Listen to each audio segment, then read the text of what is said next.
Henry David Thoreau, on embracing solitude for self-discovery. Let me tell you this.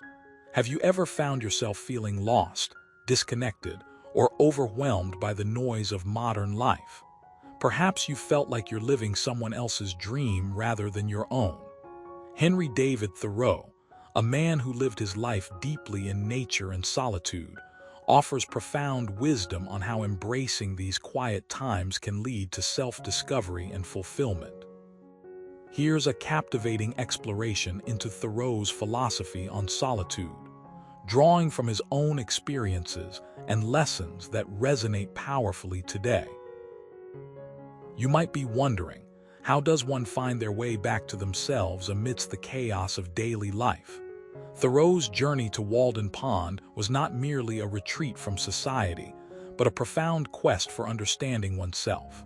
He wrote, "In wildness is the preservation of the world." This quote encapsulates the essence of his philosophy, that true discovery begins when we venture into the wilderness within ourselves. Here's something you should know. Thoreau spent 2 years alone at Walden Pond, living off the land and reflecting on his life and the world around him. His experiences there were both challenging and enlightening. He observed that the only thing necessary for the triumph of evil is for good men to do nothing. This stark reminder serves as a call to action for us all.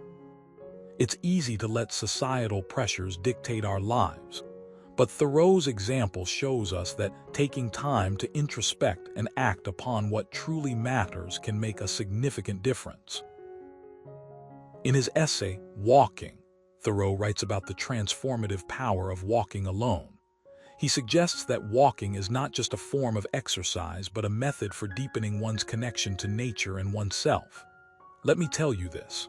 I've found that my most meaningful insights often come when I'm out on a solo hike, away from the distractions of technology and daily routine. There, I can hear the rustling leaves, feel the breeze on my face, and allow my thoughts to wander freely. These moments are invaluable in helping me connect with my inner self. Thoreau also believed that solitude is crucial for creativity and innovation. He once said, "I cannot live without books, yet I could live without them if I had the means of getting along without them." This statement beautifully illustrates the interplay between solitude and intellectual growth. By choosing to spend time apart from others, Thoreau was able to focus deeply on his ideas and passions, fostering a creative environment that led to some of his most celebrated works. Personal anecdote. I recently took a solo camping trip in the mountains. It was one of those rare occasions where I was completely alone with my thoughts and surroundings. The silence was deafening, and the only sounds were the chirping of birds and the gentle flow of water through a nearby stream. In that moment, I realized how much I take my constant connectivity for granted. I was able to reflect on my values, goals, and priorities without the interruptions of social media or work emails. It was a humbling experience that reminded me of the importance of stepping away from the busyness of everyday life. Embracing solitude, as Thoreau did, can also help us cultivate empathy and compassion.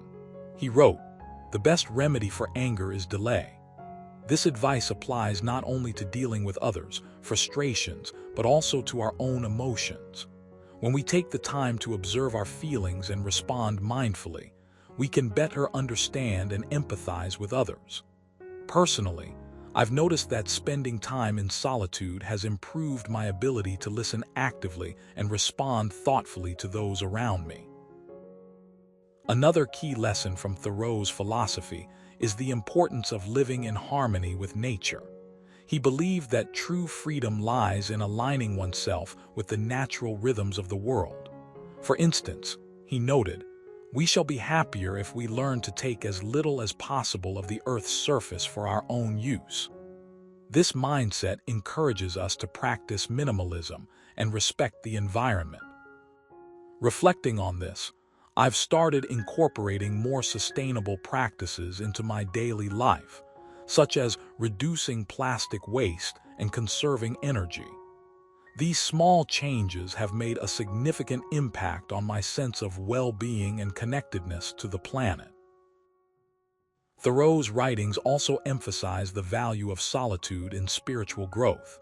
He wrote, "In the midst of great cities, it is still possible to find spots of solitude where we may commune with God." This resonates deeply with many people who seek meaning beyond the material aspects of life. For me, finding solace in nature has been a pathway to deeper spiritual reflection and connection with something greater than myself.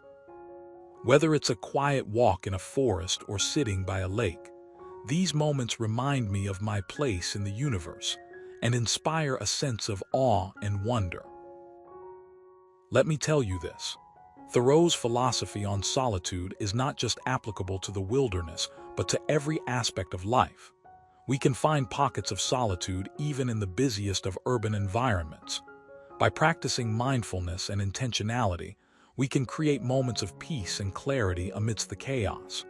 Imagine dedicating just 5 minutes each day to sit quietly and breathe deeply. This simple act can significantly improve your mental health and overall well-being. In conclusion, embracing solitude is a powerful tool for self-discovery and personal growth. It allows us to reconnect with our authentic selves, foster creativity, and cultivate empathy. As Thoreau so eloquently put it, "I learned the rhythm of the land."